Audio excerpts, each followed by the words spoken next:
এতিয়া মই শেৱালি ফুলকেইটা ধুনীয়াকৈ চাফা কৰি ধুই লৈছোঁ লগতে এটা পাত্ৰ তাত মই এতিয়া এড কৰিম চাউলৰ গুড়ি কেইচামুচমান লৈ লৈছোঁ এয়া দেখিছে এতিয়া মই ইয়াতে দি দিছোঁ শেৱালি ফুলকেইটা ধুই দিয়াৰ পিছত ফুলখিনি অকণমান লেৰেলি যোৱাৰ দৰে হয় কোনো কথা নাই ধোৱাৰ পিছত হয়ে এইটো ফুল যিহেতু তাত মই এতিয়া এড কৰি দিছোঁ হালধি গুড়ি প্ৰয়োজন অনুসৰি দি ল'ব হালধি কিমান লাগে গম পাব নিজে এতিয়া মই দি দিছোঁ অকণমান নিমখ সোৱাদ অনুসৰি নিমখ আৰু তাত মই দি দিছোঁ কাটি লোৱা পিঁয়াজখিনি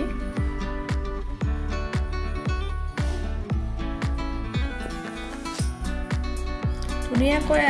মিশ্ৰণটো মিহলি কৰি হাতেৰে এইদৰে সানি ল'লে হৈ গ'ল পানী দিব নালাগে তাত যিহেতু শেৱালি ফুলখিনি ধুই লোৱা হৈছে তাত অকণমান পানী থাকি যায় গতিকে মই ইয়াত পানী এড নকৰোঁ এয়া দেখিছে পানী নিদিয়াকৈয়ে হৈ গৈছে ধুনীয়া লাড্ডু টাইপৰ হৈয়ে গৈছে আৰু মই কেৰাহী এখন লৈ লৈছোঁ এতিয়া জুইটো অকণমান কমকৈ ৰাখি দিছোঁ যাতে জ্বলি নাযায় বস্তুকেইটা এতিয়া মই অকণমান কমকৈ দি দিছোঁ